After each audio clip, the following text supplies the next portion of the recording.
Wala nang intro-intro, si Inday Sara nasa hearing, siya ay dumalo. Nako, simula pa lang pero mainit na ang sinasabi ng pangalawang Pangulo. Sabi niya hindi naman daw siya ang problema kundi ang bayang ito. Bakit siya pag-iinitan sa 2025 hindi naman siya kakandidato? Sana yung sinabi mo sa 2025 lang. Kasi sa 2028 kailangan ka ng bayang ito. Madam Sara, kung hindi ka tatakbo, sino ang aming iboboto?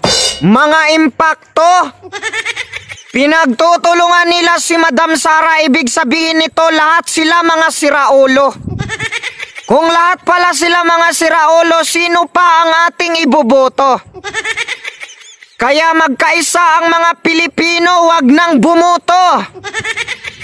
Kaya natin mamuhay ng walang kongreso. Wala naman silang naitulong sa bayan kundi puro nakaw at gulo. Kaya magkaisa ang mga Pilipino, wag nang bumuto. Kung si Andres Bonifacio pinunit ang sidula, tayo naman punitin natin ang baluta. Ang totoong problema ng bayan ay kagutuman. Tama, kagutuman ang problema.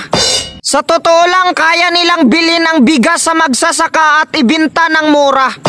Kaya lang sa ginagawa nila, ikaw ay mapapamura. Si Inday Sara, milyon lang ang budget pero tumutulong talaga. Tapos ngayon yung mga buhaya pa ang mag-iimbestiga. Sa kanya milyon lang pero trilyon ang sa kanila. Iniipit si Inday Sara para mapagtakpan ang ginagawa nila. Si Inday Sara iniimbestiga tapos sa inyo walang mag-iimbestiga. Ang kapal ng mukha nyo Ang sarap ng buhay nyo Malaki na nga yung sahod, nagnakaw pa kayo Illegal na droga. Tama, Inday Sara, problema sa illegal na droga. Tapos ipagbibintang sa inyong mag-ama. Yung nangyayari sa ating bayan ngayon, nakakagigil talaga. Buti pa si Busita. Sabi niya, hindi mga Duterte ang durugista, kundi ang mga general na pulis na walang kwenta. Itong mga pulis ang galing magbintang Tapos papaniwalaan ng mga vlogger na tanga. Tapos susundin ni Marcos kasi may galit siya. Ayos yung administrasyon natin ngayon Walang kwenta. O ano pa, Inday Sara, ang problema ng ating bayan? Kriminalidad, terorismo. Terorismo? Andon sa kongreso. O ano, Raul Manuel, ang laki ng budget nyo.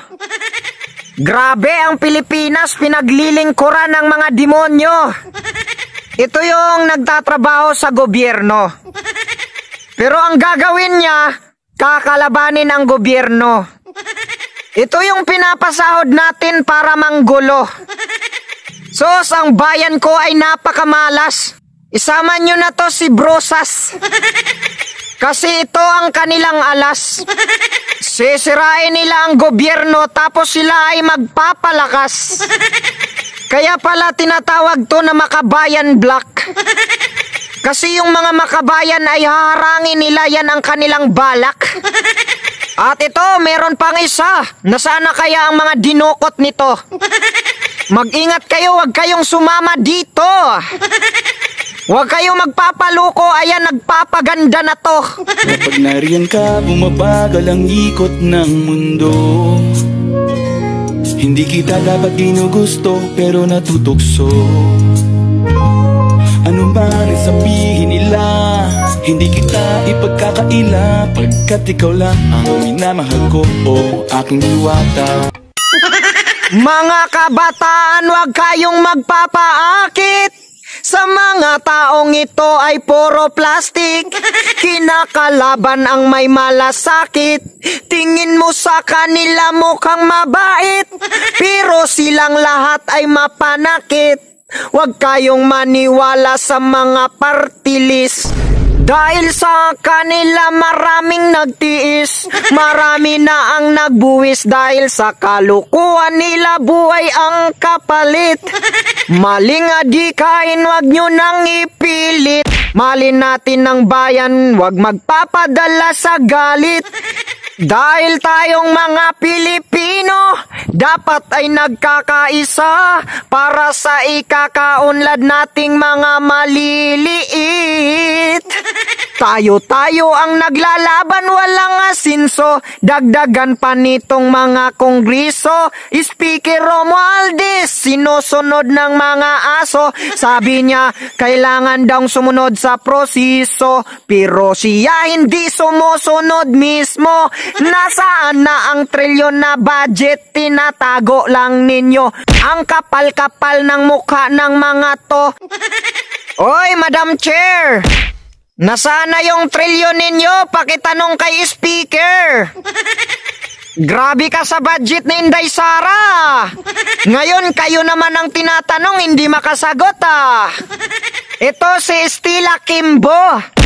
Simpleng tao lang daw to. Pero may milyon-milyon na relo. Ganito.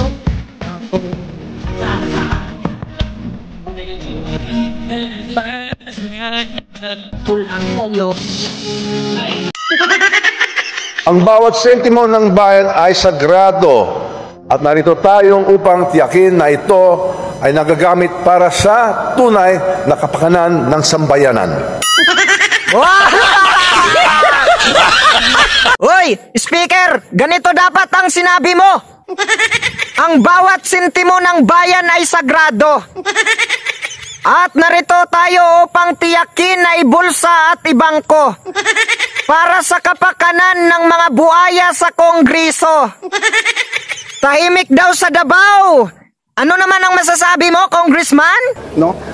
Matagal na po, kahit sa Davao po, tahimik lang dahil secret martial law po sa Davao. Alam po natin yan. Martial law sa imong kalimutaw. Tahimik sila kasi disiplinado ang namumuno sa Davao.